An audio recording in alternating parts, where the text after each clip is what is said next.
Speedway Pulse Media is partnered with Paley Motorsports. That's right. We're an official marketing agent of Sam Paley and Paley Motorsports.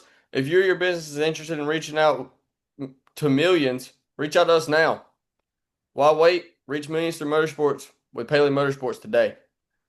Newly announced Sam Paley, I guess you could say newly announced. It got announced last week. Wyman.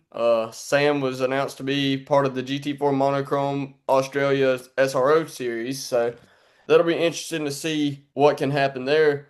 As obviously we're working with Sam. We want to wish him best of luck. We actually made a graphic for him as he reached out to us, asked us to do that. So we were glad to do that. But kind of go into what this SRO GT4 Monochrome series is for those who don't know. Yeah, so SRO is part of what's known as GT World Challenge that has GT races just about on every country and continent. And this is just a regional thing to Australia.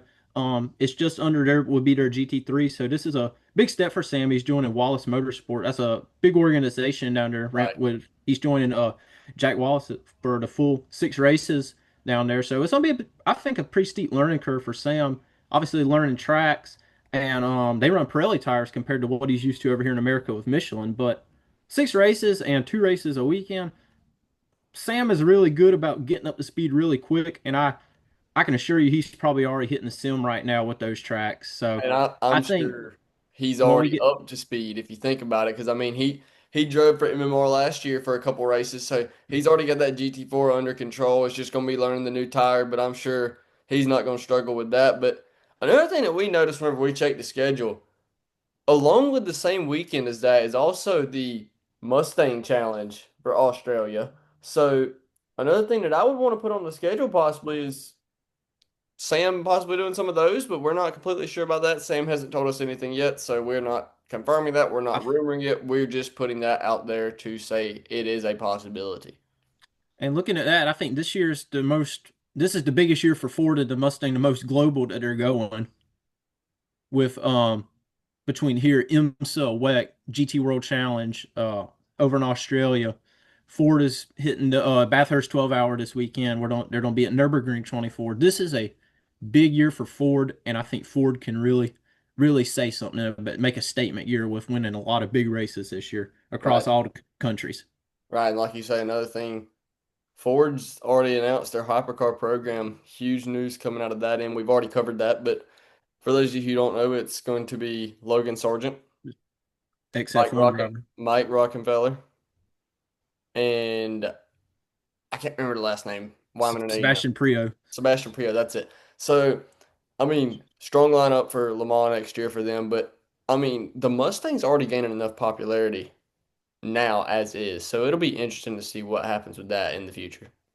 Yeah, look, last year, I mean, won the Rolex 24 right off the bat, and they won at Indy 2, Right. and in GT4 with MMR they had a win. And Ford's the Mustang is in its third year, but I really it's in the year where results are really gonna start coming. I think this year's gonna be a big year for them. Besides Daytona, Daytona was a little rough, but Yeah, one car finished, the other blew an engine, and then but unfortunately our good friend Jensen, they had some suspension issues, but yeah, it's even the part other of the racing. gradient one had a transmission failure or something like that, I believe. Right. It's all part of racing. We know how Yeah, it goes, me and you both. So yeah, I'm like in both shoes of it.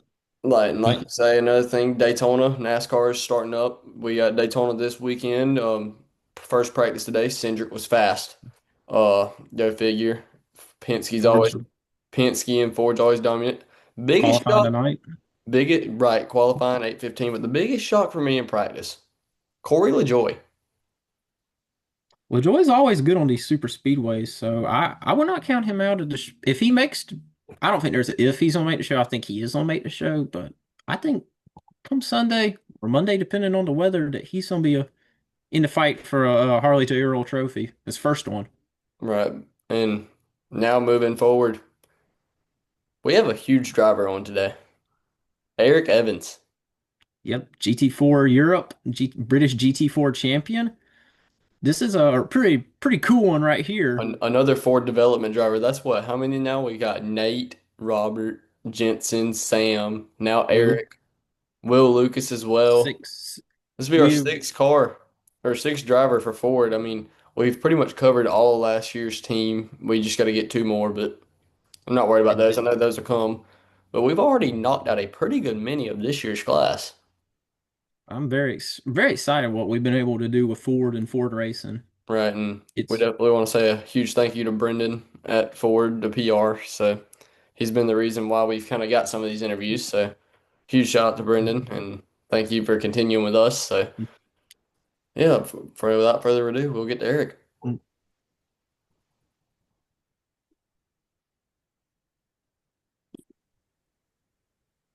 Hey Eric, want to welcome you on. Sorry. Want to welcome on. Glad to have you Oh, on today. thank you. Thank you. How are you guys doing today? Good, Good. how How are are you you? doing? Doing fantastic. Doing fantastic. Go Well, ahead I and mean, start us off here, Eric. We always like to start off asking this question to everyone, but what was your starting race and what really got you going into it? What was my starting it? Honestly, I think the main thing is, I kind of just liked cars since basically kind of day one. And that's how it was. And just I kept trundling around growing up watching NASCAR and going to some NASCAR races and stuff. But that was kind of it. I didn't really have any family connection or anything like that. And eventually I just I guess I annoyed my dad enough to let me go karting. So that's kind of the route that got me into it. I just always wanted to do it. And yeah, it just happened like that. right, and like you say, I mean, I came up with the same racing background, except I had the family involvement in it, but I was on the dirt side of it. Well, I mean, you were on the asphalt side, but Yeah, I was a for road me, course guy. my dad grew up racing dirt go-karts, so it kind of just fell right into my family line. But Mhm. like you say, I had to step away from it with high school commitments and stuff, and now being in college, so it's all just a process. Yeah, everyone has their own process of getting into it. And like I said, I didn't even look into I didn't really get serious about it until I was about 14. So it took that long while to get there, but yeah, we got into it. So When Right. I first started hearing about you, Eric, it was you were doing a lot of road to Indy stuff, F4. mhm. Talk about kind of your career in open wheel and then what it was like making that transition from open wheel to British GT4 because I know that had to be a big step in your career. Yeah, so that was a real change of pace. I mean, obviously, I raced F4 here in the U.S. and then I did the Road to Indy in the USF 2000 Championship, which were very challenging in their own route, right? It was a long but good season at F4. Got some podiums, got a win, finished in the top 10 of the rankings. It was all good, considering I missed 5 races that year. And then the road to Indy was a little bit more of a bigger step. I was on a new team. I was new to it. I didn't have any teammates to compare against, so that was a little bit of a harder road. Being on a new team that maybe doesn't know all the setup, tricks that the seasoned teams that have been there for a while know, and learning as fast as I can without any help from a teammate's data or anything like that. Just taking it on by myself was definitely a big challenge. Then I stepped away for a year, kind of reassessed what I wanted to do racing wise, and made transition to British GT for which I mean, what a step that is coming from the open wheel cars, and then in America and stepping into the GT field in Europe and never having been to any of the English tracks. I mean, I'm not gonna lie, I haven't even heard about half of them before I signed up for this season. So yeah, that was a big change. I mean, I just basically flipped my racing career upside down. So going into it, just trying to learn as much as possible and from this discipline of racing, and also learn the tracks and learn the environment. It's a lot different environment in Europe, for sure. So kind of making that transition was really hard, but it ended up paying off pretty well. So I can't complain too much about it.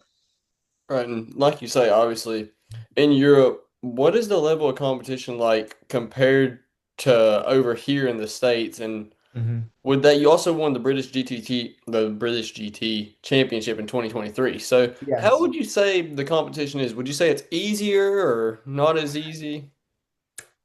To be honest with you, might catch some things about this. I think it's harder in a way. I think your top guys over here are definitely be front end contenders in Europe. There's just a lot more guys that are at up front quality. Um, so I don't think that's like, oh my God, they're just at a different level. I just think there's more people at a winning level over there. Which when you have more people that are able to execute and win, it just drives the competition up. Because there's more chances, there's more things that you have to get right in order to beat them that day. So from that aspect, I think it's a little bit harder than the United States, just in terms of there's just more people that are able to go out there and win that are on the grid. On a racing, European GT4 the past couple seasons. I mean, when you got 20 cars within a second, that any of those cars could go out there and win the race on a Right. on a grid of about 45 to 60, depending on the weekend. When they're considered like one third of the race of the competition to go out there and win, it takes it to that next level. Right. I always And heard that, going to Europe is the Mhm. probably the best way to get going because you Mhm. brace and get some of the best competition outside the Exactly. US, and some of those guys, we'll just say in England, whether Mhm. you're doing sports cars or F1, some of those guys to everyone else you've probably never heard of, but in England, that those are the top dogs to beat, and that Exactly. going over there to Europe really teaches you a lot about your career and your rate, the way to race and racecraft. And that's the way I've Mhm. always heard and seen from what I can tell from my point of view. Yeah, well, kind of the whole reason I actually wanted to make the step over to Europe is I was kind of looking, all right, well, the open wheel system is really hard. It's also a lot about budget. Not as many opportunities. So I was like, all right, I kind of want to make the transition to the sports car side of things. There's a lot more opportunity. Budgets are a little bit lower. Not saying it's cheap by any imagine by any imagination, but it provides more opportunity, more of a chance to make a career out of this. Which most is what mostly all of us ask for. We know not all of us are going to make it to Formula One with the level of budgets and all that stuff that are required to get there, but that was what initially drove me over there. Is I was looking at the IMSA grid, and I noticed that about 85 to 90% of your paid factory drivers out there were European. So I started doing a little bit more research into, okay, well, why is that? Um, and I went over there. I did a test, and I did one race at the end of 2022. Just kind of get my feet wet, see what it was about, and I really saw, okay, why most of these guys are factory drivers. I mean, the level over there when you're pulling from all different types of cultures, all different types of countries, I think it raises the level when everyone is coming from such expansive backgrounds and everyone has an opportunity to be that fast and push each other. It's one of those things. If you want to go be a champion, you gotta go get beat by champions and learn from them, right? So right. that's kind of my mentality going into that sort of thing. Was just, hey, like if I want to go be the best, I gotta go learn from the best. And also, there's a aspect of the budget is a little bit cheaper in Europe too, for the level of competition that you're getting. So I just think all around it just made a ton of sense. And how much I've learned from being over there is just been absolutely incredible. My team, Academy Motorsports, has really helped me out, turned me into a contender in the European Championship year in year out. Last year myself and Marco Signoretti, for about half the season we led the championship. And then we got into a pretty big spell of bad luck that took us out of it, unfortunately. But being able to say that you can contend for a European championship is pretty incredible in its own right, with the level of competition that those guys have over there.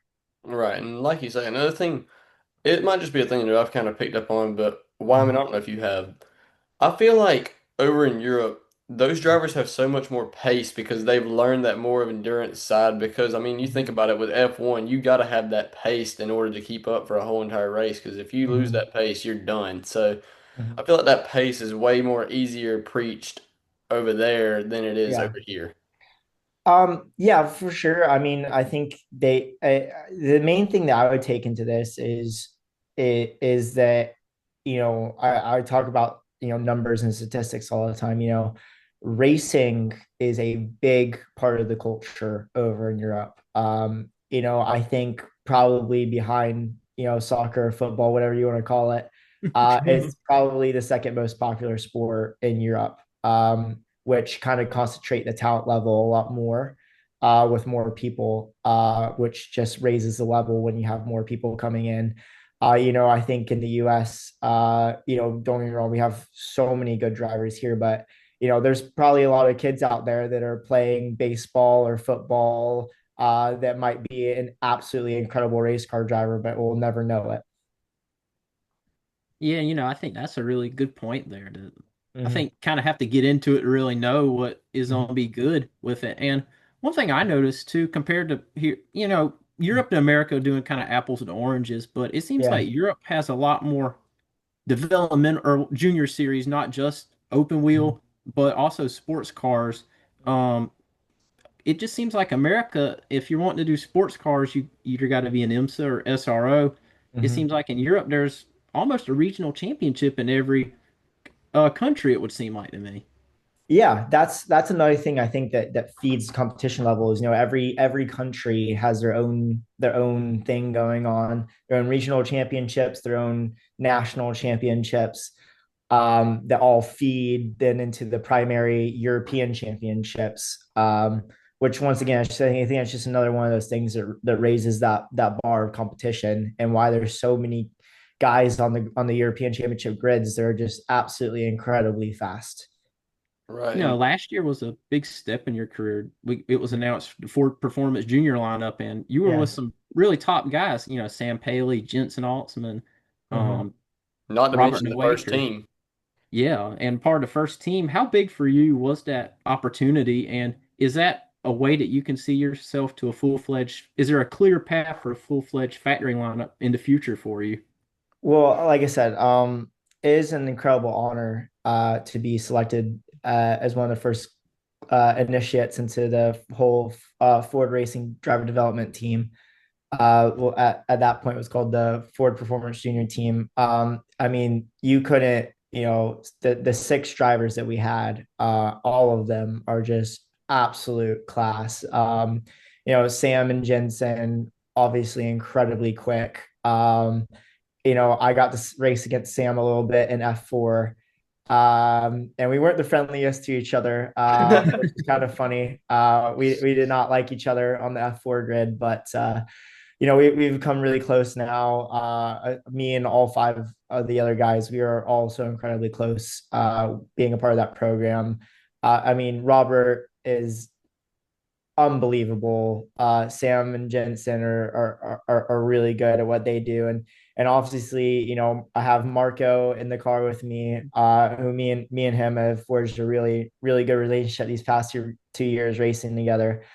I mean, Marco is such a good driver. He pushes me every freaking weekend. And we're always trading between who's faster, like almost every session. And having someone like that is really pushing you and beating you, and going through that, and also to be almost basically best friends while doing it. It really helped both of us. Right.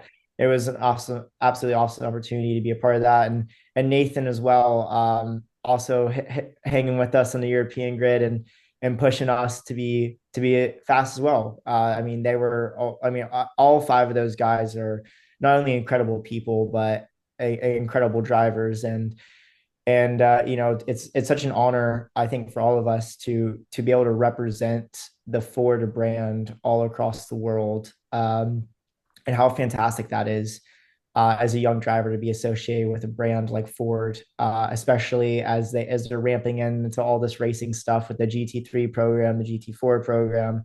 They're gearing up to do hypercar next year, and then obviously this year, being with the aforementioned Formula One team, that is the rival to my sponsor. So I mean, just how much money and time and energy that Ford is putting in the racing, is awesome. What a time to be at this company, and with the expansion of the driver development team, now we're up to 14. I haven't gotten to spend that much time with the other guys, but I'm sure we're all going to get along, and to have so many of us racing across the world, competing in different championships is really cool. And yeah, it's definitely, that's the way we all see ourselves becoming full-fledged factory drivers. But obviously, there's only so many spots, and it's a competitive environment. I mean, they push us to be better. Ford spots puts a lot of time into developing us behind the scenes, and yeah, so it makes it really good competition. We're all fighting for the same thing, so we're all pushing each other to be better in every way possible. And you have to reach into deeper corners of yourself than you would ever think. So but that's good.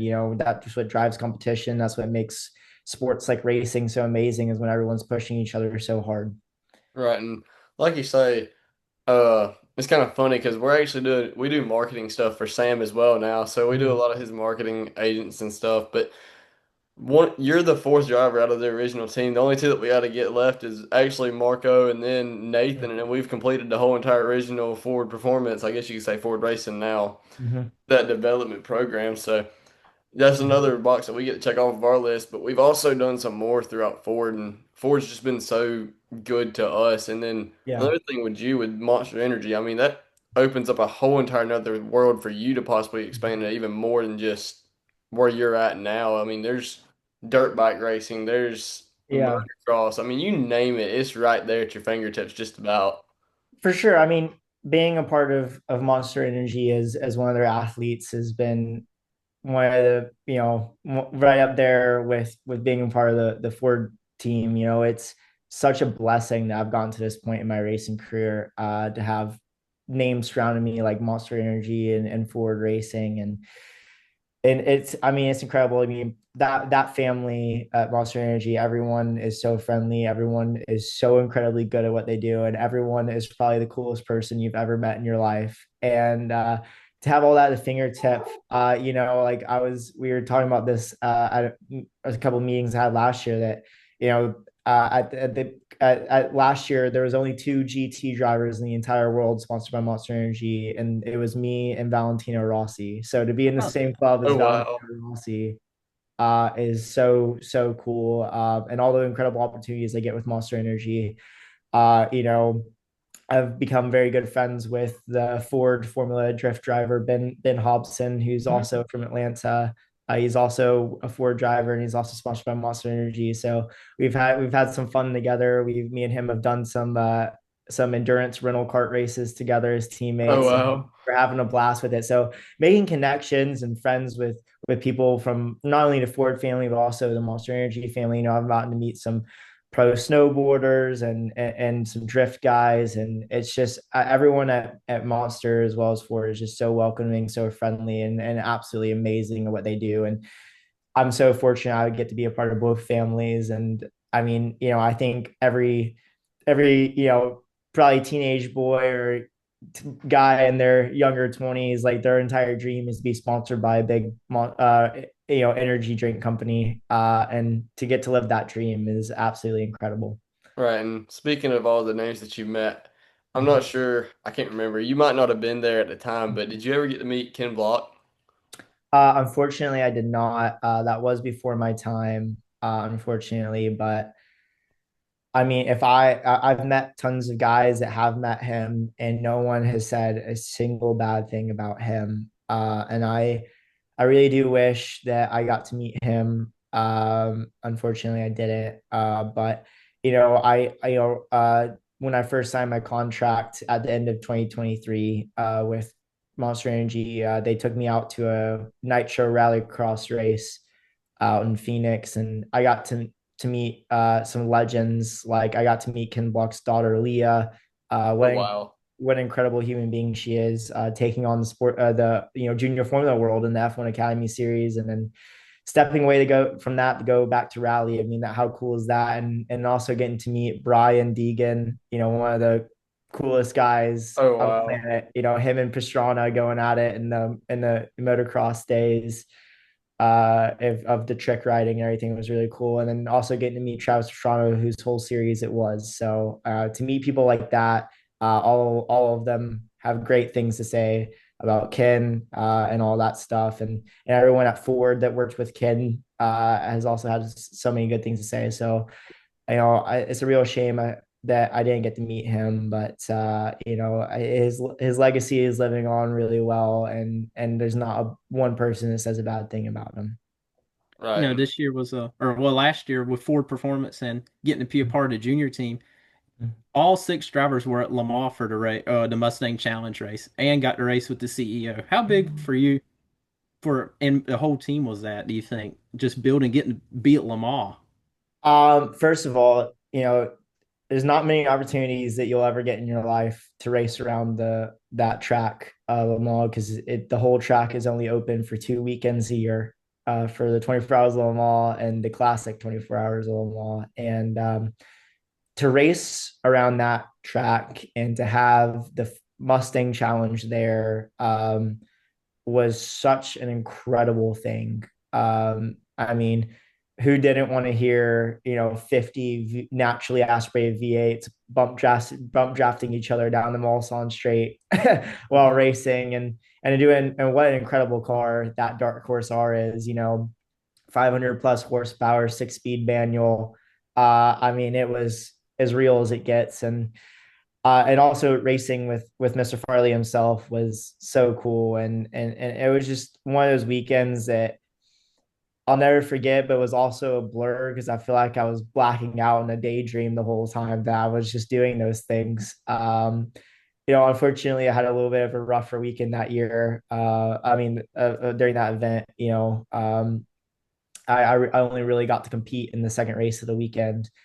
But I mean, that was such a cool event, not only for the six of us on the junior team to all actually get on track together, which never happens. That was incredibly cool. And to be around the factory GT3 team taking on the race, and seeing how that whole operation works. And then just being with the whole Ford family, Scott Bartlett and Chris Ward and all these high level guys that make us do what we do. They allow us to do what we do, and they selected us for these programs, and to be with them and all be together was quite the event. And then we all got to ride in a helicopter just at dusk over top while the 24-hour race was happening, and to Oh share that wow. together, all of us together was super cool. So it was absolutely incredible.